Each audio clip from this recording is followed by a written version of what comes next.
Hi എല്ലാവർക്കും വീണ്ടും നമസ്കാരം. നമ്മുടെ വീഡിയോയിലേക്ക് ഞാൻ കഴിഞ്ഞ വീഡിയോയിൽ മധുരച്ചീര അല്ലെങ്കിൽ ഷുഗർ ചീരയെ കുറിച്ച് പറഞ്ഞിട്ടുണ്ടായിരുന്നു. അത് എങ്ങനെയാണ് കുക്ക് ചെയ്യുന്നത് എന്നുള്ളത് നോക്കുന്ന ഒരു വീഡിയോ ആണ് ഇത് കേട്ടോ. ഇതാണ് മധുരച്ചീര. കാണാത്തവരുണ്ടെങ്കിൽ ഒന്നുകൂടി കണ്ടോളൂ. ഇതാണ് മധുരച്ചീര കേട്ടോ. ഞാനിപ്പോൾ കുക്കിംഗ് എങ്ങനെയാണ് ചെയ്യുന്നത് എന്നുള്ളത് നിങ്ങൾക്ക് കൂടിയിട്ടൊന്ന് ഷെയർ ചെയ്യാം കേട്ടോ. ഹലോ, എല്ലാവർക്കും വീഡിയോയിലേക്ക് സ്വാഗതം. ഞാൻ ഇന്നൊരു കുക്കിംഗ് വീഡിയോ ആയിട്ടാണ് കേട്ടോ നിങ്ങളുടെ മുന്നിലേക്ക് വന്നിരിക്കുന്നത്. എൻ്റെ കയ്യിൽ ഉള്ളത് മധുരച്ചീര അല്ലെങ്കിൽ ഷുഗർ ചീര എന്നാണ്. ഞാൻ കഴിഞ്ഞ വീഡിയോയിൽ ഇതിനെക്കുറിച്ച് പറഞ്ഞിട്ടുണ്ടായിരുന്നു. കാണാത്തവരുണ്ടെങ്കിൽ ആ വീഡിയോ പോയിട്ടൊന്ന് കാണുക കേട്ടോ. ഇത് എങ്ങനെയാണ് കുക്ക് ചെയ്യുന്നത് എന്നുള്ളത് ഞാനിന്ന് നിങ്ങൾക്ക് മുന്നിൽ കാണിച്ചു തരാൻ പോവുകയാണ്. അപ്പോൾ ഇതുപോലെ എല്ലാവരും കുക്ക് ചെയ്യുക കേട്ടോ. എന്നിട്ട് നിങ്ങളുടെ അഭിപ്രായങ്ങൾ, വിലയേറിയ അഭിപ്രായങ്ങൾ കമൻറ്റ് ബോക്സിലൂടെ ഞങ്ങളെ അറിയിക്കുക വേണം കേട്ടോ. അപ്പോൾ ഇതെങ്ങനെയാണ് ഈ മധുരച്ചീര കുക്ക് ചെയ്യുന്നത് എന്നുള്ളത് ഞാൻ നിങ്ങൾക്ക് കൂടെ കാണിച്ചു തരാമെന്ന് വിചാരിച്ചു. അപ്പോൾ എല്ലാവർക്കും കുക്കിംഗ് വീഡിയോയിലേക്ക് സ്വാഗതം. ഞാൻ കാലത്ത് തന്നെ പരിപ്പ് വേവാനിട്ടിട്ട് വെന്തിട്ട് മാറ്റി വെച്ചതാണ് കേട്ടോ. അത് നിങ്ങൾക്ക് ആവശ്യത്തിനുള്ള പരിപ്പ് എടുക്കാം. ഒരുപാട് പരിപ്പ് വേണ്ടെങ്കിൽ അങ്ങനെ ആവശ്യത്തിനുള്ള പരിപ്പ് എടുക്കാം. അത് വെന്ത് ഉടഞ്ഞു വന്നിട്ടുണ്ട്. അതാ ഇങ്ങനെ ആയിട്ടുണ്ട്. അപ്പോൾ ഇതിലോട്ട് നമുക്ക് മഞ്ഞൾപ്പൊടി നമുക്ക് ആഡ് ചെയ്ത് കൊടുക്കാം. മഞ്ഞൾപ്പൊടി ആഡ് ചെയ്ത് കൊടുത്തിട്ടുണ്ട്.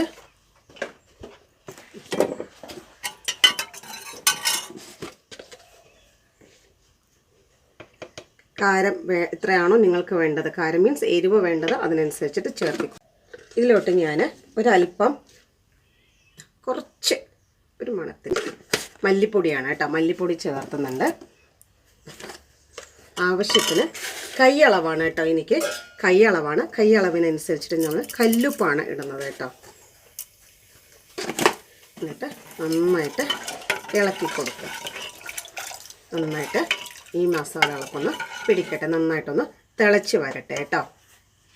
നന്നായിട്ട് തിളച്ച് വന്നിട്ടുണ്ട്.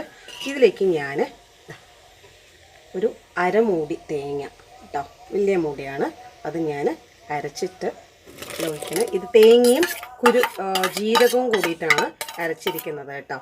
അപ്പോൾ ഈ മിശ്രിതം ചേർത്തിട്ടുണ്ട്. ഇതെല്ലാം കൂടിയിട്ട് നന്നായിട്ട് വീണ്ടും തിളക്കട്ടെ. കുറച്ച് നമുക്ക് ഈ ചീരയ്ക്ക് വേവ് കൂടുതലാട്ടോ. അപ്പോൾ അതുകൊണ്ട് തന്നെ കുറേ നേരം ഈ വെള്ളത്തിലിരുന്നു കൊണ്ട് അത് തിളയ്ക്കണം. അപ്പോൾ ഇത് വെള്ളം പോരാന്ന് നിങ്ങൾക്ക് തോന്നുകയാണെങ്കിൽ കുറച്ച് നിങ്ങൾക്ക് ചേർത്താട്ടോ, വെള്ളം ചേർത്ത്. ഞാൻ എന്തായാലും കുറച്ച് വെള്ളം കുറച്ച് വെള്ളം ഞാൻ ഇതിലേക്ക് ചേർത്താണ്. തിളയ്ക്കുന്നുണ്ട്. അപ്പോൾ നന്നായിട്ടൊന്ന് തിളച്ച് വരട്ടെ ഇത്.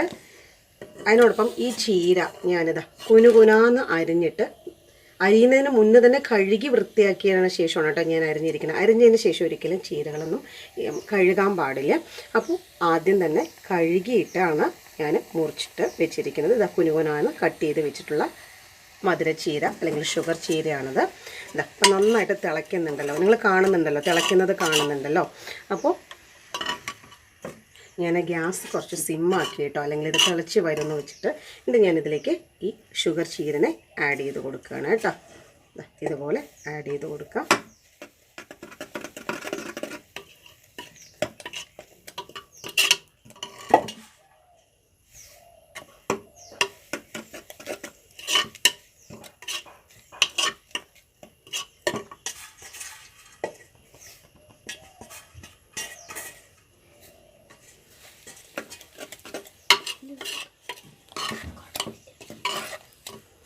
ഈ സമയത്ത് നമുക്ക് ഉപ്പോ മുളകോ കുറവുണ്ടെന്ന് തോന്നുകയാണെങ്കിൽ ചേർത്തി കൊടുക്കാം കേട്ടോ. നന്നായിട്ട് ചേർന്നിട്ടുണ്ട്. അപ്പോൾ ഇത് വേവ് കൂടുതലാണെന്ന് ഞാൻ പറഞ്ഞല്ലോ ഈ ഷുഗർ ചീരയ്ക്ക്. അപ്പോൾ കുറച്ച് നേരം ഒരു 5 മിനിറ്റോളം ഇതിൽ ഇരുന്നുകൊണ്ട്, ഈ ചാറിലിരുന്നുകൊണ്ട് വേവട്ടെ, ചീര വേവട്ടെ. അപ്പോൾ നമുക്ക് ഗ്യാസ് സിമ്മിലിട്ടിട്ട് അടച്ച് വെക്കാം കേട്ടോ. ഇതാ കണ്ടോ, നന്നായിട്ട് വെന്ത് വരുന്നുണ്ട്.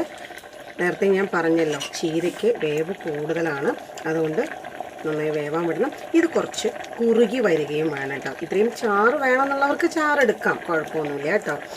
പക്ഷേ എനിക്ക് വേറെ ചാറ് ഞാനിവിടെ വെച്ചിട്ടുള്ളത് കൊണ്ട് തന്നെ എനിക്കിതിലേക്ക് ചാറിൻ്റെ ആവശ്യമില്ല. അപ്പം ഞാൻ കുറച്ചുകൂടി കുറുകാനായിട്ട് വിടുകയാണ് കേട്ടോ. ഏകദേശം കുറുകി വന്നിട്ടുണ്ട്. ഞാനിതിലേക്ക് വെളുത്തുള്ളി ഇട്ടാം, ഒരു മണത്തിന് കുറച്ച് വെളുത്തുള്ളിയും കൂടി ഇതിലേക്ക് ചേർത്ത് കൊടുത്തിട്ടുണ്ട്. വെളുത്തുള്ളി ഇതിലിരുന്ന് ഒരു 2 പ്രാവശ്യമെങ്കിലും 2 മിനിറ്റെങ്കിലും ഒന്ന് തിളച്ച് വരട്ടെ. അതുവരെയ്ക്ക് നമുക്കൊന്ന് അടച്ച് വെക്കാം കേട്ടോ. ലോ ഫ്ലെയിമിൽ അടച്ച് വയ്ക്കാം. വെളുത്തുള്ളിയും കൂടെ ഇട്ടതിന് ശേഷം ഒരു 2 മിനിറ്റ് വെച്ചു. അപ്പം ഏകദേശം ആവശ്യത്തിന് കുറുകി, ഇനി ചൂടാറുമ്പോൾ ഒന്നുകൂടി കുറുകി വന്നോളൂ കേട്ടോ. അപ്പോൾ ഞാൻ ഇത് ഇവിടെ ഗ്യാസ് ഓഫ് ചെയ്യാൻ പോവാണ്. ചീര നന്നായിട്ട് വന്നിട്ട് നല്ല മണവും വരുന്നുണ്ട് കേട്ടോ. നല്ല അടിപൊളി മണം വരുന്നുണ്ട്. അപ്പോൾ ഇത് ഞാനിപ്പോൾ ഓഫ് ചെയ്യാൻ പോവുകയാണ്.